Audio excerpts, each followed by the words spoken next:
Bienvenue dans l'épisode 2. Celui-ci est consacré donc au visage de Grogu. C'est parti! Voici donc la page qui va nous intéresser. Dans mon épisode 1, je suis passée très vite sur cette page car je pensais qu'elle retraçait le mode d'emploi pour utiliser son fichier avec une brodeuse. Mais pas du tout, c'est bien le pas à pas qui explique comment faire les yeux avec la méthode des appliqués.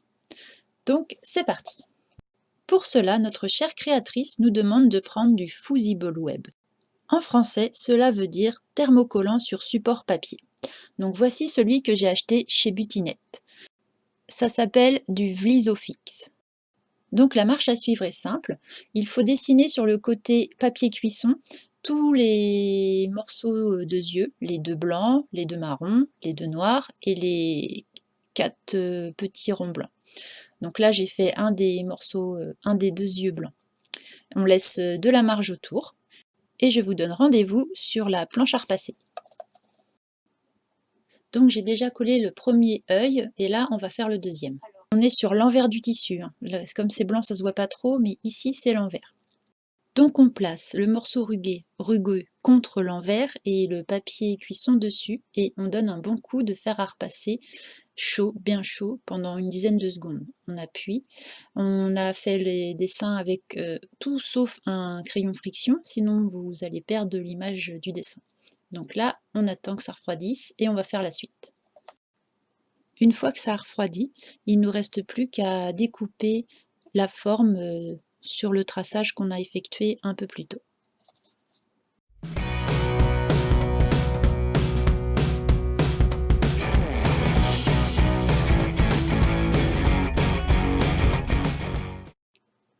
Donc voilà, on obtient ce premier morceau. Là, je vais vous expliquer vite fait le principe. Donc on va prendre la tête de Grogu, on va enlever le papier, enfin la sorte de papier cuisson, ce qui dévoile sur l'envers de notre œil la colle qui a transféré. Donc on retourne pour le mettre à l'endroit.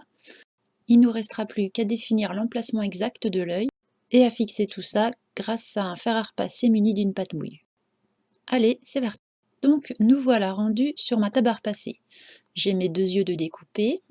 Pour bien les placer, en fait ce que j'ai fait, j'ai repris le patron, j'ai enlevé les yeux avec un petit cutter. Comme ça, je replace exactement comme il faut le patron. Je prends les yeux que j'ai préparés, je prends bien garde de repérer le côté encollé. Donc là, ce sera celui de gauche et moi, je vais prendre pour celui de droite, celui-ci. Grâce au patron, je définis précisément l'emplacement de l'œil. Je le tiens de façon à pouvoir enlever le patron sans bouger la position de l'œil. Tac. J'essaye d'être précise. Donc là, je vais prendre ma pâte mouille. Donc c'est un vieux torchon que j'ai humidifié et bien étreint. Et après, pendant 10 secondes, je vais placer le fer dessus en appuyant assez fort. Donc voilà, c'est parti pour 10 secondes. Une fois que c'est terminé, j'enlève, il y avait des petites bulles d'air. Je vérifie qu'il est bien placé. On n'est pas à l'abri d'un petit souci. Et je place l'autre. Et même technique, je pose la pâte mouille et j'appuie pendant 10 secondes avec mon fer bien chaud, position coton. Et voilà, parfait. On vérifie vite fait, tout est en place, nickel. On va laisser maintenant refroidir et sécher.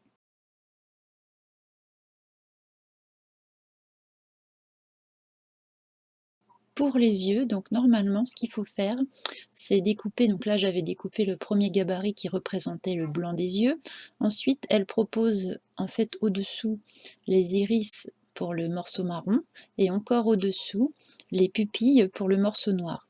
Mais moi du coup ce que j'ai fait pour pas m'embêter à couper plusieurs fois quasiment la même chose, j'ai pris le blanc que j'ai en fait taillé au fur et à mesure. Donc là, c'est le blanc que je transforme en format marron.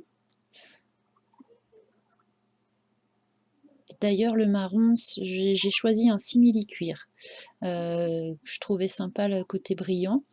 Donc ça peut pas être encollé comme un appliqué. Donc je vais vous montrer ça au fur et à mesure. Alors là déjà, il faut reporter les gabarits avec un feutre, un bic, peu importe.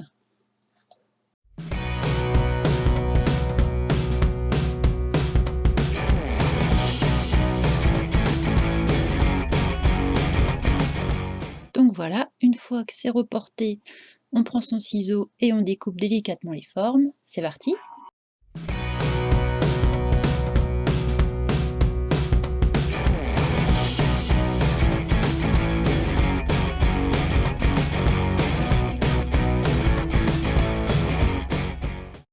Donc voilà ce que ça donne avec nos deux iris marrons. Très joli. Là, voilà. Donc là, je vérifie, est-ce que ça a séché? Non, c'est toujours un peu humide. Donc en attendant, je reprends mon gabarit et je vais le tailler à la taille des pupilles.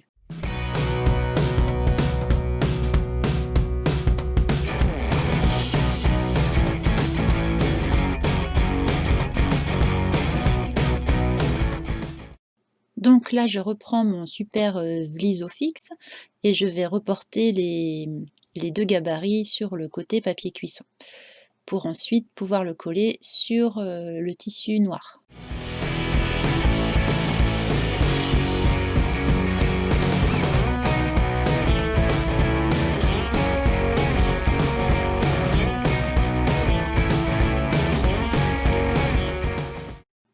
Comme pour la fois précédente, je vais découper en laissant une bonne marge autour de chaque dessin.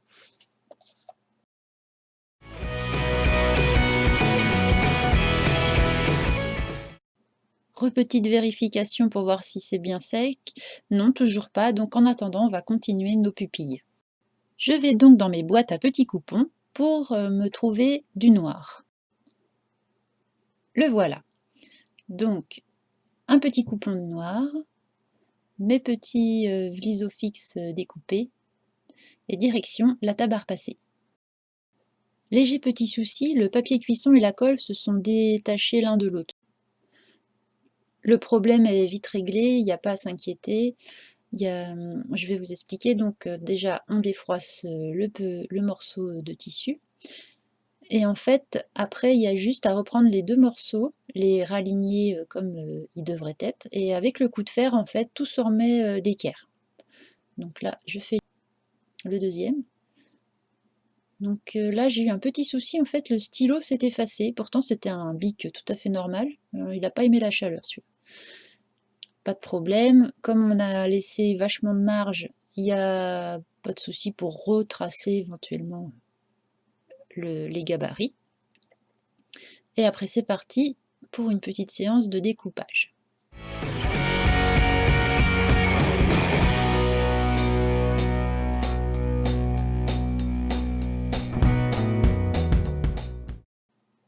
Alors là, je fais une petite expérience parce que c'est bien de choisir du simili-cuir en se disant waouh, ça va être trop beau.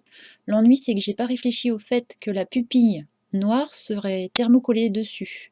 Et je sais pas du tout comment va réagir le simili. Donc avec des chutes de l'un et de l'autre, je vais faire ma petite expérience avant éventuellement de tout rater en faisant directement avec les morceaux de gros goût. Donc c'est parti pour le test.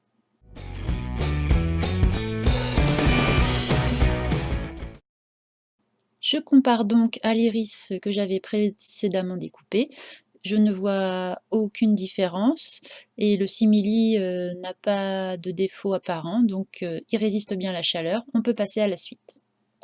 Je vérifie le visage de Gros Goût, ça y est, il est sec, on va pouvoir enfin passer à la couture. Mais avant ça, je vais devoir encore faire un petit test en prenant une chute du tissu Minky et une chute du tissu blanc pour régler correctement mon point zigzag.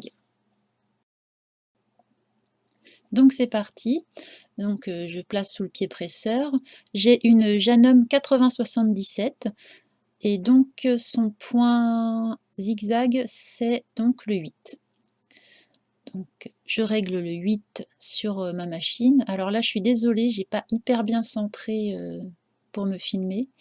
Donc premier point, là. Ensuite c'est la hauteur du zigzag. Donc je descends au minimum pour voir ce que ça donne parce que je ne l'ai pas encore utilisé ce point-là. Et après, c'est de régler la distance entre chaque zigzag. Donc là, au début, je ne serre pas trop, mais je ne sais pas du tout où je vais. Donc je commence avec un réglage au hasard. Je commence à coudre. Là, je vois que c'est vraiment pas assez grand, on va dire, le point zigzag. Donc j'augmente un petit peu la longueur enfin la hauteur des pics, on va dire. Je recommence, j'avance un petit peu. Et là, on va regarder ce que ça donne. Donc, alors là, j'aime bien la taille du point. C'est juste ce qu'il faut, sauf que il faut serrer un petit peu plus. Donc je vais diminuer encore la distance entre chaque point. Donc là, je n'ai pas filmé, je bidouille. Je refais un test pour voir ce que ça donne.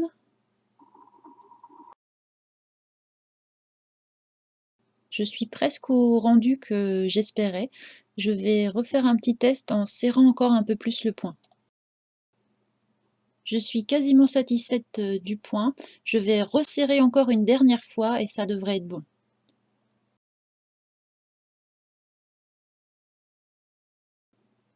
Donc voilà le résultat. Le point me plaît. Par rapport à tous les autres, il est pas mal. Et trop serré après, c'est pas top non plus. Donc je vais rester sur ce réglage. Si ça vous intéresse, je vous le donne. Donc j'ai une Janum Jean Stretch 8077 sur son point 8. La taille du point est donc réglée à 2 et la distance entre chaque point, elle, est réglée à 0,6. Donc là, on ne rigole plus, c'est parti pour coudre sur Gros Goût directement. Donc lors des essais, j'ai repéré où tombait l'aiguille quand elle était le plus à droite. Donc l'idée, c'est de faire tomber l'aiguille le plus à droite au bord du blanc et quand elle est à gauche, complètement dans le blanc.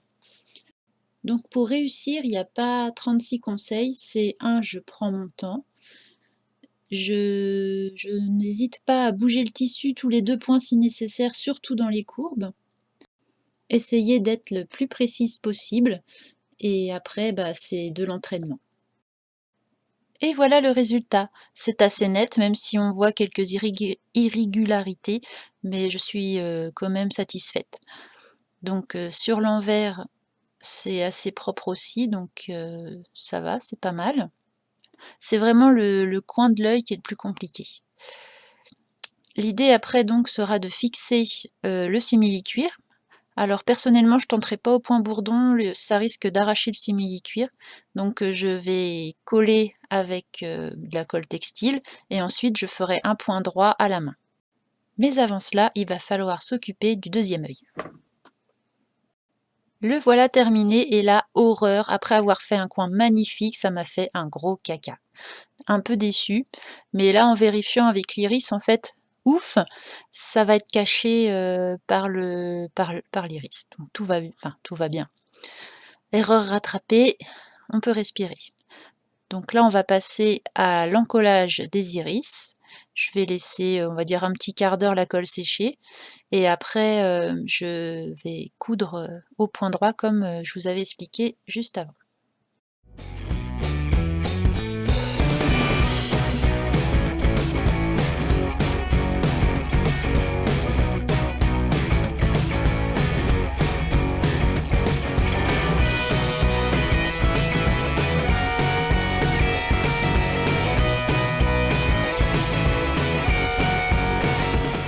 Donc voilà, les 2 iris sont bien placés et collés. Je vais poser des livres lourds dessus et je vais laisser sécher 15-20 minutes.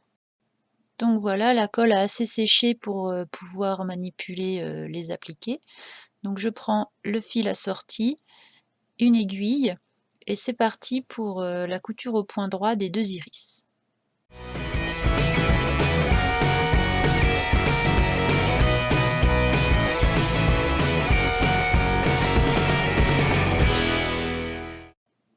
Voici ce que ça donne une fois que j'ai cousu les 2 iris. Donc voilà, derrière, bon, c'est pas trop mal, c'est pas hyper régulier, mais ça reste potable. Donc maintenant, ce qu'on va faire, c'est thermocoller les 2 pupilles noires, toujours à l'aide du fer et d'une pâte mouille. Dans la foulée, je vais faire des tests avec ma machine à coudre pour régler correctement le point zigzag pour fixer la pupille au point bourdon. Test en conditions réelles, en utilisant donc une épaisseur de Minky, du blanc, du simili et le noir. Donc l'idée était de trouver un espacement des points pas trop serré parce que le simili risque de ne pas apprécier d'être super troué et peut se déchirer, mais serré quand même un petit peu histoire que le noir ne s'effiloche pas avec le temps. Donc là, je vais partir sur le réglage qu'on peut observer en bas. Voilà donc le résultat une fois que j'ai cousu les 2 pupilles. Donc pour passer à l'étape suivante, il faut faire les reflets blancs. Moi je voulais faire avec du flex pour me simplifier la vie, mais monsieur ne veut pas de paillettes sur son gros goût. Il me reste donc l'idée de faire 4 mini appliqués, mais je suis pas très emballée. Du coup je vais me laisser tenter par le feutre peinture Posca. C'est un feutre peinture tout support, donc textile, carton, ce que vous voulez. Et je vais dessiner avec un Posca blanc directement les petits jeux de lumière. Donc d'abord je vais faire quand même un test sur un bout de chute de tissu noir pour voir un petit peu ce que ça donne et amorcer aussi le feutre car je n'ai pas encore trop la technique en fait et j'ai découvert là que pour l'amorcer il faut le secouer mais avec le bouchon c'est mieux sinon bah ça en met partout. Donc je vais tenter au Posca. Ce que j'ai fait, j'ai créé on va dire une sorte de pochoir. Donc je place.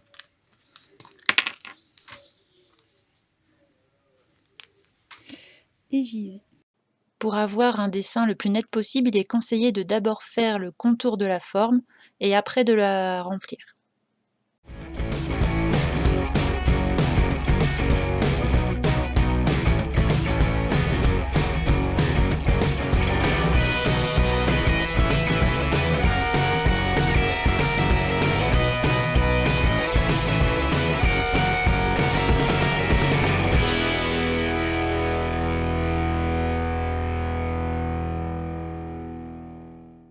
Donc voilà ce que ça donne. Bon, on voit que ça a quand même un petit peu bavé sur celui de gauche, mais j'ai un Posca noir, donc ce que je vais faire, je vais redélimiter tout ça pour que ce soit plus net, une fois que cette première couche aura séché. Je remettrai aussi une deuxième couche de blanc, je laisserai encore sécher, et après je fignolerai avec encore une petite couche si nécessaire. Et enfin, pour fixer le Posca, il vous suffira de protéger celui-ci avec un tissu fin et de passer un bon coup de fer à repasser bien chaud. Pour le museau, pas le choix, le Posca ça n'ira pas, donc je vais refaire des appliqués. Donc là, comme c'est vraiment des tout petits morceaux, j'ai déjà précollé le Vlisofix, et je vais venir dessiner du coup le gabarit directement dessus. Ensuite, je le découperai et il ne restera plus qu'à le fixer avec le fer à repasser et une pâte mouille. Donc voilà ce que ça donne, mais j'ai peur que ça se décolle avec le temps, donc je vais donner un petit coup de point droit à la main au milieu de chaque appliqué pour que cela tienne.